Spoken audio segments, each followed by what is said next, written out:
Всем привет! Сегодня хотел записать не совсем обычное видео, но можно сказать что-то вроде влога. Поводом послужило, во-первых, все то, что сейчас составляет беспорядок на станке. Во-вторых, большое количество начатых дел, быстро закончить которые все никак не удается. То не хватает каких-то запчастей, то банально времени. Ну а между делом я периодически занимаюсь все же экспериментами с автоподачей. Больше даже не конкретно автоподачей для НГФ, а больше изучаю для себя мир шаговых двигателей. Приобрел уже довольно много всяких шкивов, ремней, в том числе двигателей, драйверов, в общем, всего того, что может утолить мой интерес по этой теме. В предыдущем видео мы с вами запускали автоподачу вот на такой штуке. Это привод стеклоподъемника от автомобилей Лада. Работает это все хорошо, пока не снизишь обороты. Пока занимался тем видео, я понял, что необходим редуктор. Причем рассматривал со мной также и вот такой привод от дворников. Какой-то то ли грузовой машины типа газона, то ли УАЗа. Он так же, как и все приводы, двухскоростной. И так же, как полагается, со своим крепежом к приводу трапеции. Использование червячных редукторов обязывает использовать какой-то отключающий механизм. Я даже его сделал.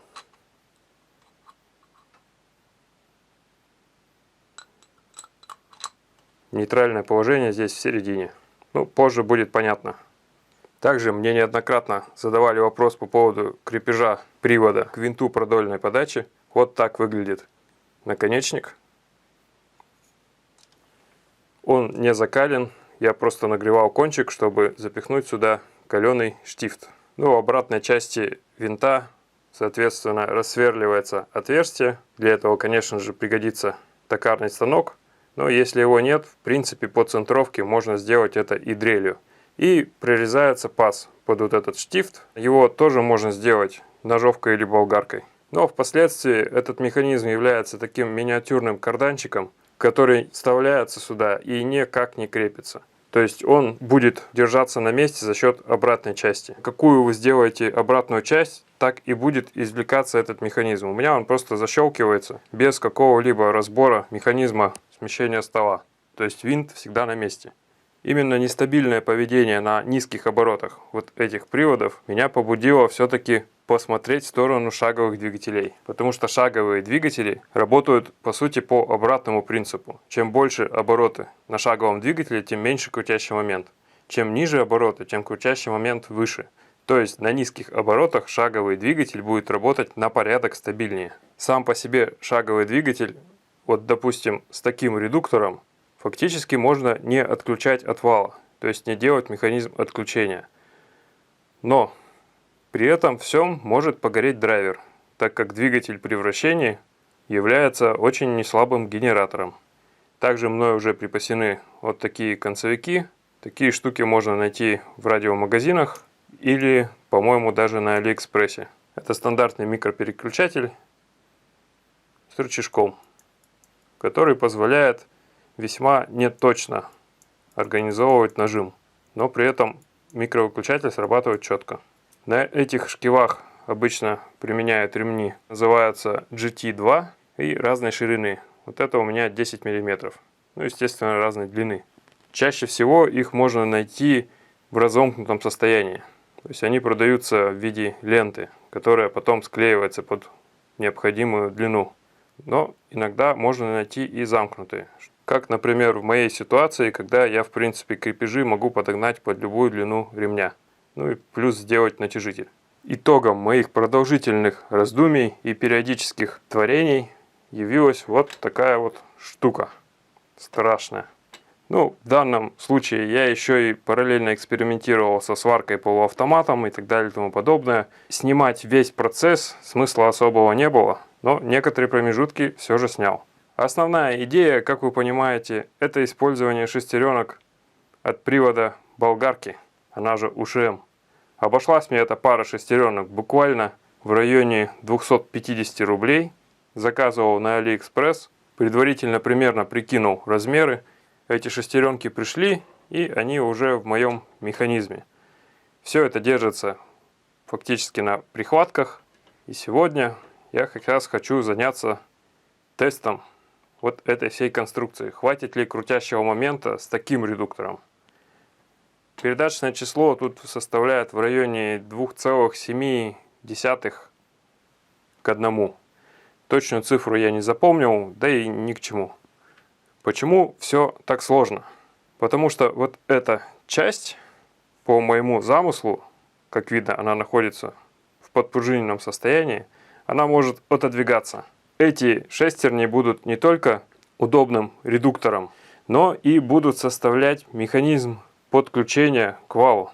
И в данном случае моя идея заключается в том, чтобы можно было организовать привод автоподачи не каким-то отдельным там блоком, как многие делают, панель целую городят на НГФ, а буквально одним рычажком. Ну и регулировкой скорости автоподачи.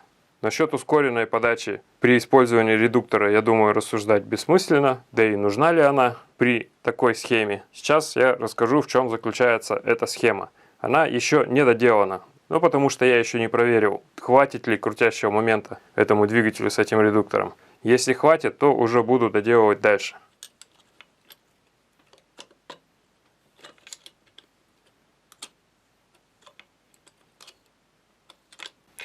Вот так должен будет работать этот механизм. Суть в том, чтобы подключать этот редуктор только тогда, когда требуется автоподача. Я решаю этим механизмом проблему того, что нужно сначала подключить этот блок автоподачи, а потом уже включать саму автоподачу электрическим тумблером, ну и регулировать ее скорость. Здесь же я хочу добавить вот с этой стороны рычаг, на котором будет эксцентрик в несколько сторон. Я надеюсь, что мне удастся это сделать. Ну, по крайней мере, 3 положения на нем должно быть. Нейтраль, и в крайних положениях должно быть соединение редуктора. Ну и также на этот вал я собираюсь поставить 2 вот таких концевика. Соответственно, в какую сторону повернул вал, в такую сторону должен сработать концевик и запустить сразу драйвер. Это во-первых. А во-вторых, преднатяг этих пружин будет давать возможность некоторой защиты. Если вдруг стол упрется, то преднатягом этих пружин можно выбирать преднатяг со стыковки шестерней. Соответственно, она должна будет при упоре начать прощелкивать. Использование такого механизма, конечно, очень спорно, но тут оно уже больше как дополнение одного к другому. Хотя, по правде говоря, использование всего вот этого механизма, наверное, очень спорно, особенно на первый взгляд, да и без демонстрации полной его работы.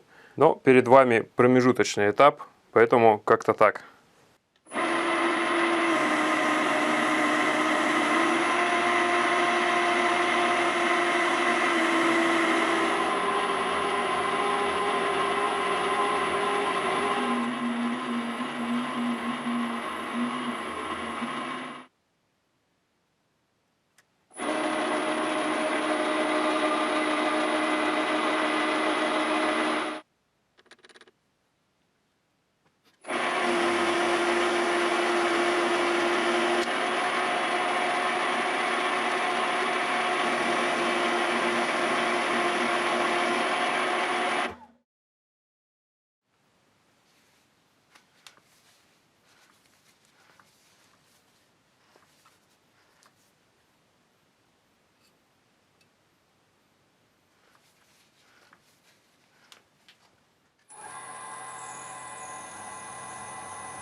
А вот и особенности 4-кулачкового патрона. Снимать и одевать его очень долго, поэтому почему бы не воспользоваться как тисками для разовой операции.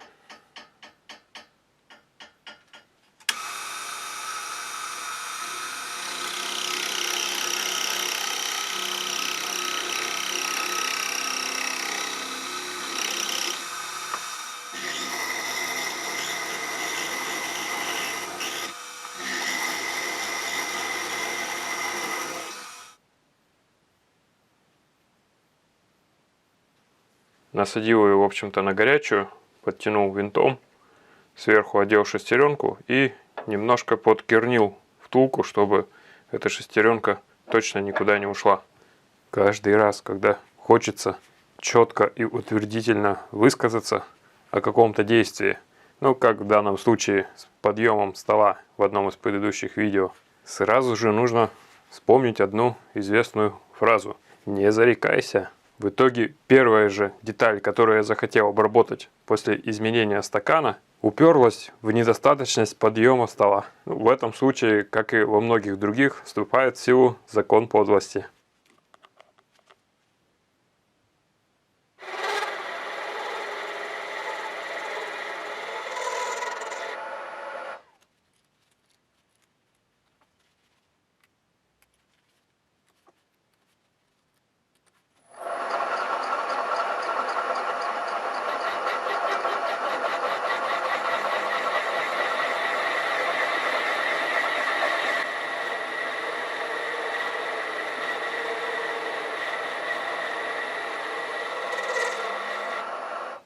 Я смещал каретку примерно на пол оборота, что равняется 1 мм с диаметра съема. Самодельная расточная головка неплохо с этим справляется при должной аккуратности. Данное отверстие совсем не является ответственным, нужно лишь, чтобы проваливался подшипник. Ну а дальше будет вот эта крышка, она же корпус для этого подшипника. Собрал простенькую схему на всем известном генераторе с AliExpress, драйвер TB6600, тоже один из самых дешевых и распространенных. Блок питания, вот эти все регулировки — это для фрезерной приставки, не обращайте внимания, они сейчас отключены. Изолятор, кусок резины транспортерной ленты. Ну и в таком виде уже можно запускать.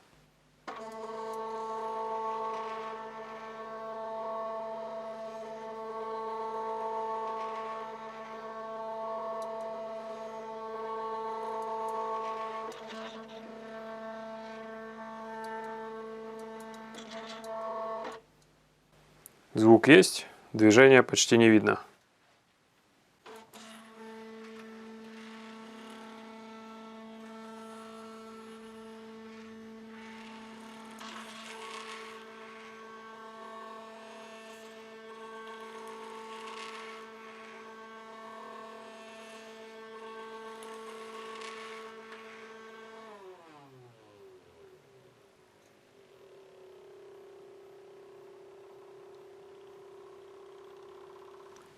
При фрезеровке я часто поджимаю даже рабочую ось, ну не полностью затягиваю, а именно поджимаю, для того, чтобы снижать дробление. Давайте попробуем, запустив подачу, сделать аналогичную процедуру.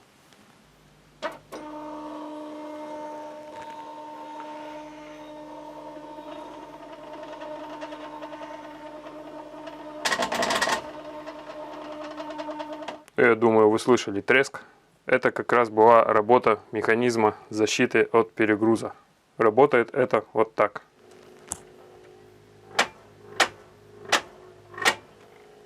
Конечно, нельзя сказать, что от этого прибавится здоровье шестерням, но шестерни каленые, режимы, для которых они предназначены, здесь в принципе недостижимы.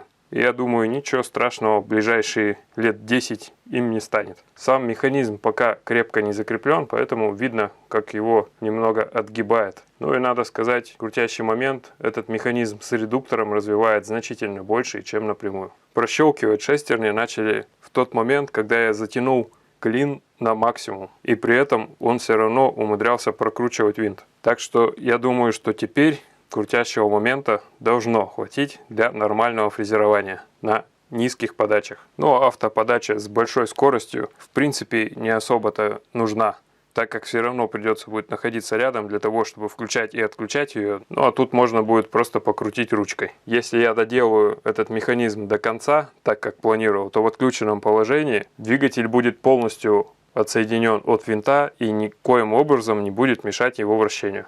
Ну, пока что мне этот вариант очень понравился, и думаю, буду развивать эту тему именно с шаговым двигателем. Единственные сомнения у меня пока есть по поводу использования вот этого генератора импульсов. Очень нестабильная штука, и я уже давно подумываю заменить его Arduino, но руки до этого пока не доходят.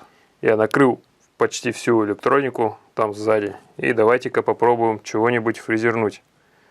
Ну, например, вот такую железяку.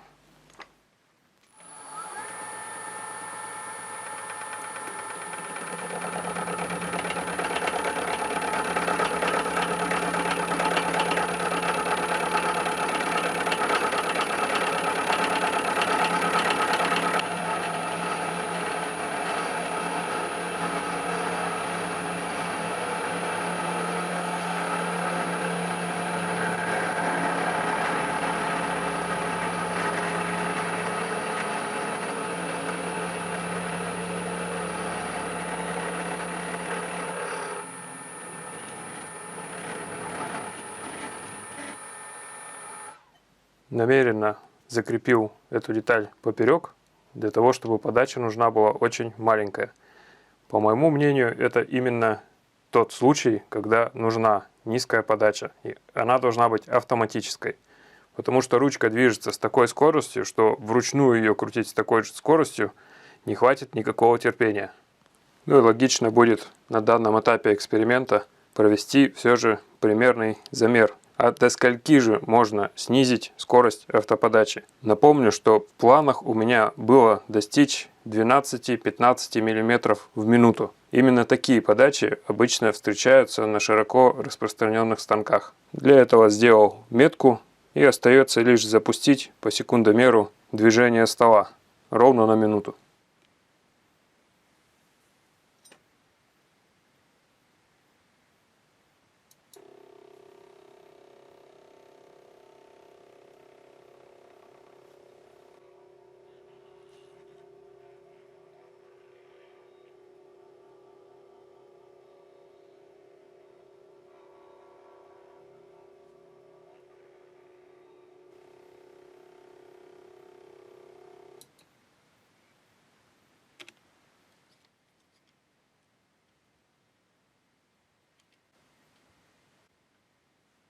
Что ж, цель легко достижима.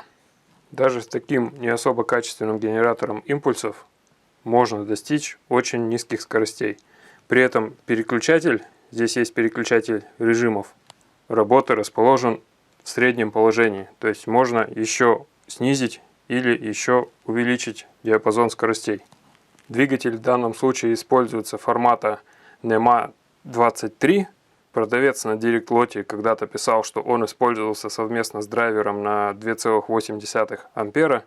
Я подаю чуть больше, но какого-то чрезмерного нагрева не ощутил. За время тестов он не нагрелся даже до 30 градусов. То есть, в принципе, данные режимы ему нормальны. Дальнейшие манипуляции также будут производиться по мере свободного времени.